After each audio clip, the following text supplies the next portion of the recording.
Guys, Somnath કિચનમાં આપ સૌનું હાર્દિક સ્વાગત છે। તો આજે જુઓ આપણે છે ને હોટ ચોકો બ્રાઉની બનાવવાના છે।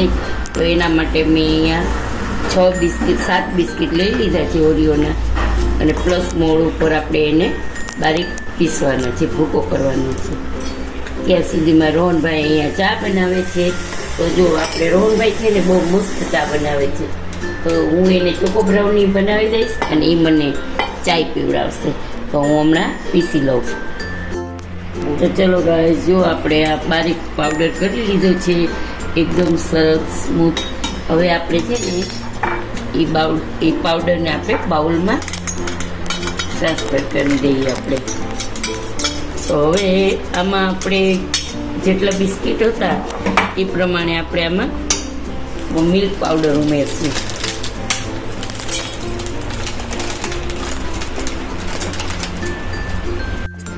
તો ચલો ગાઈસ, જો આપણે આ બારીક પાવડર કરી લીધો છે, એકદમ સરસ સ્મૂથ। હવે આપણે છે ને એ પાવડરને આપણે બાઉલમાં ટ્રાન્સફર કરી દઈએ આપણે। તો હવે આમાં આપણે જેટલા બિસ્કિટ હતા એ પ્રમાણે આપણે આમાં મિલ્ક પાવડર ઉમેરશું।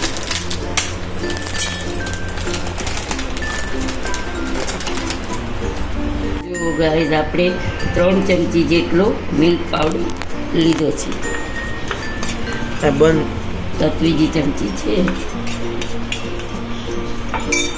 તો આપણે મિલ્ક પાવડર ઉમેરી દઈશું અને પછી જે આને મિક્સ કરી દઈશું એકદમ સરસ।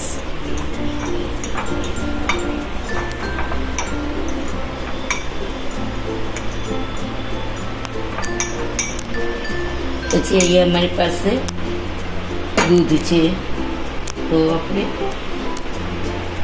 દૂધને ધીમે ધીમે જ મિક્સ કરશું।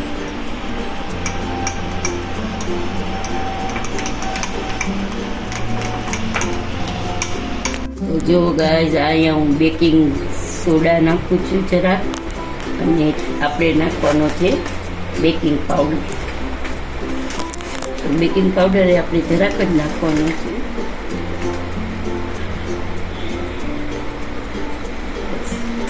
એટલે આપણે એને એક્ટિવેટ થવા માટે થોડુંક દૂધ ઉપર મૂકી દઈશું, જેથી કરીને આપણું આ જે બેટર છે એમાં ગાંઠી ન પડે અને એકદમ પલ્પી થઈ જાય, એકદમ સરસ ફૂલે આપણી કેક। એક જ સાઈડ ચલાવવાનું છે, આપણે બીજી સાઈડ નથી ચલાવવાનું। તો જુઓ આપણું બેટર રેડી છે, અને અહીંયા મેં છે ને એક વાટકી જ છે, એટલે મારી પાસે બિસ્કિટ બહુ નહોતા એટલે મેં 1 વાટકી જેટલું જ થશે। તો અહીંયા મેં 1 વાટકી ઘી લગાવી દીધું છે, અહીંયા કુકર મૂકી દીધું છે આપણે। તો જો કુકર મૂકી દીધું છે ગરમ થવા। તો અહીંયા હું છે ને જો બેટર આપણે રાખ્યું છે બરાબર।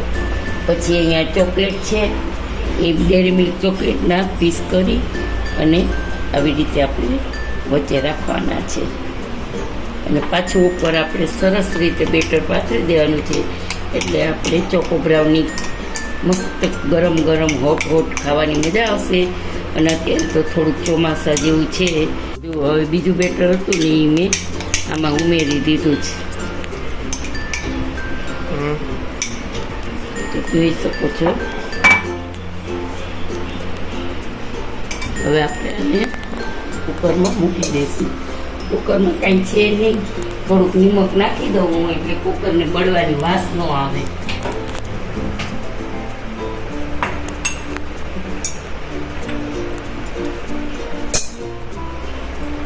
આપણે છે ને થોડુંક નિમક નાખી દઈએ એટલે કુકરમાં બળવાની વાસ ના આવે, બરાબર।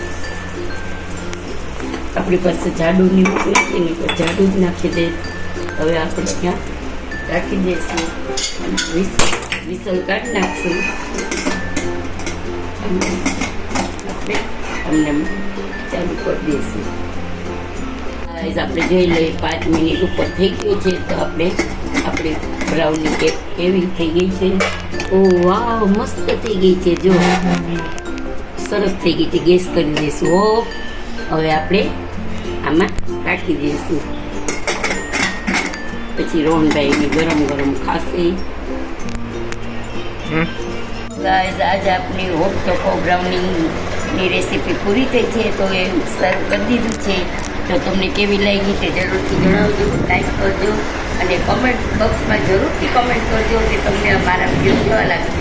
જો મારા વિડીયો તમને સારા લાગતા હોય તો શેર કરજો તમારા ફ્રેન્ડ સર્કલમાં અને કમેન્ટ કરજો કે કેવા લાગે છે. તો સબસ્ક્રાઈબ કરજો. જય શ્રી કૃષ્ણ.